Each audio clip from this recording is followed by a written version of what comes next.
Hello Scorpio, Sun, Moon, Rising, and Venus signs. Kamusta kayo?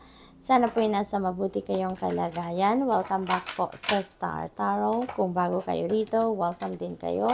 Thank you sa inyong support. I truly appreciate it. God bless you all, Scorpio.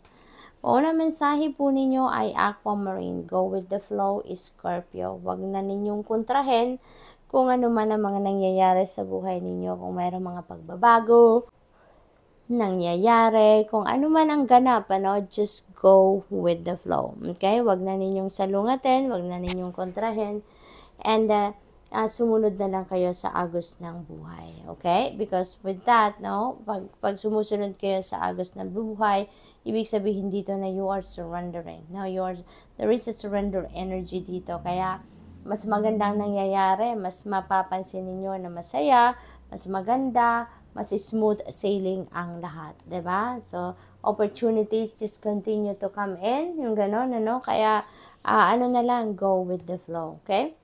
So, we have Iolite, shift your money mindset. Ayan. So, siguro, ang iba sa inyo dito, merong scarcity mindset, siguro may lack mindset, yung gano'n. I-shift ninyo yan into prosperous and abundant mindset para nang sa gayon, prosperity, abundance, yung ma-attract ninyo.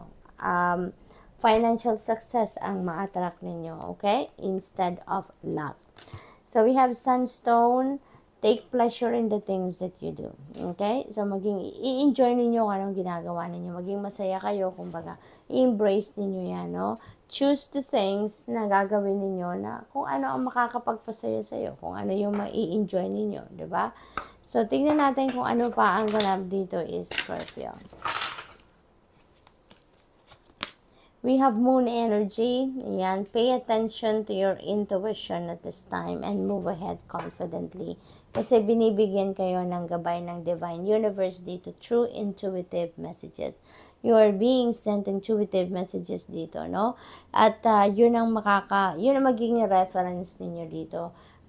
To guide you on how you're going to navigate your situations. Kaya, pay attention to your intuition. Okay? Sundan ninyo, pakinggan ninyo kung ano yung bulong sa inyo ng inyong intuition dahil yan ang kailangan ninyo sa ngayon. Yun ang kailangan na gumabay sa inyo sa kung ano man ang inyong mga gagawin or kung ano man ang kailangan ninyong asikasuhin. Alright? So, we have full energy. Full energy is a new beginning energy. Okay? This is something na bago. Gagawin ninyo. You're going to enter a new phase in your life. Dito, you are going to take courage, to embrace change. Dito, maybe you're going to take risk. You are taking an adventure dito. Maybe you are doing something that will require you to come out of your comfort zone.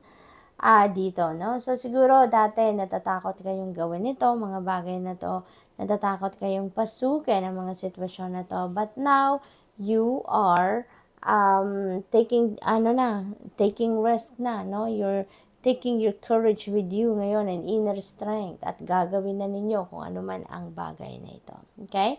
So, that could be in any area of life, maaaring,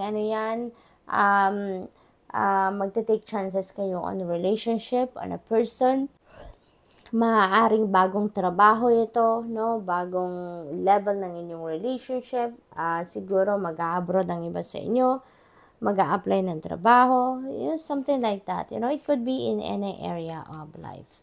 So, what else? We have goals. Ayan, napakaganda kasi kung ano man ang mga goals ninyo, dito personal goals, there is going to be progress na, Makukuha nyo na kung ano man yung goal ninyo. Makukuha ninyo kung ano yung minimithi ninyo.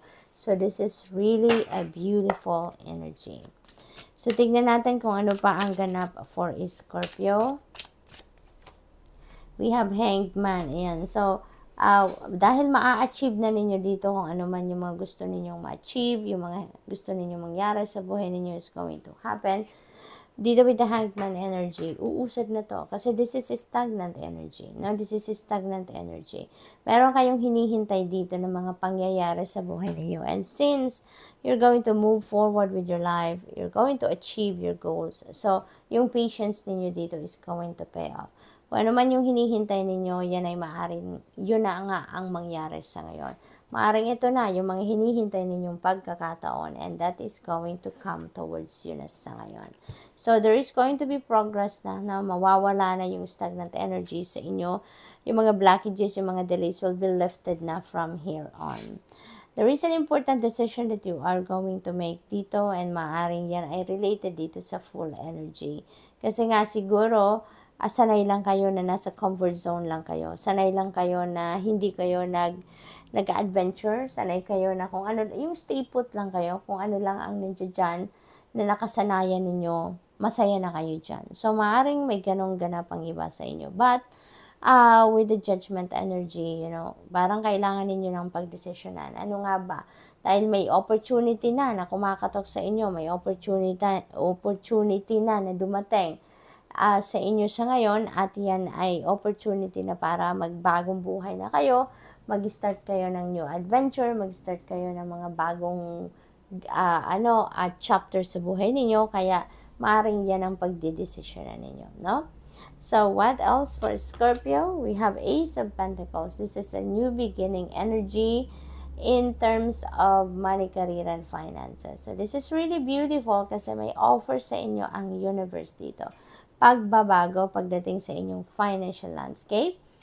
This is kamay, no? This is the kamay ni universe. At tignan ninyo, ang laki-laki ng pentacle na binibigay sa inyo. Ibig sabihin yan, ang lapit na yan. That is within your reach, or maaaring nandiyan na sa inyong harapan ang prosperity and abundance na ito. No? Because this is financial success. This is prosperity and abundance na energy. Kaya, ito na yung simula ng pagpasok ng pera sa inyo, Scorpio. Ito na yung pagbabagong mangyayari na, sisimulan na ninyong mangyari sa buhay ninyo, and that is going to bring you success, that's going to bring you prosperity and abundance into your life. So, posible din na meron ditong travel, no? Relocation, maaaring mangingibang bayan kayo, mangingibang bansa kayo, maaaring ganun ang ganap. Posible din, Scorpio, na meron kayong mga bagong trabaho, bagong career, bagong business venture na papasukin dito. And kung ano man ang financial opportunities na parating na yan, that is going to bring you financial success, no? You're going to change your financial landscape na din dito is Scorpio. So, good luck po. That's all I have for you for today. Thank you for watching Love Alive.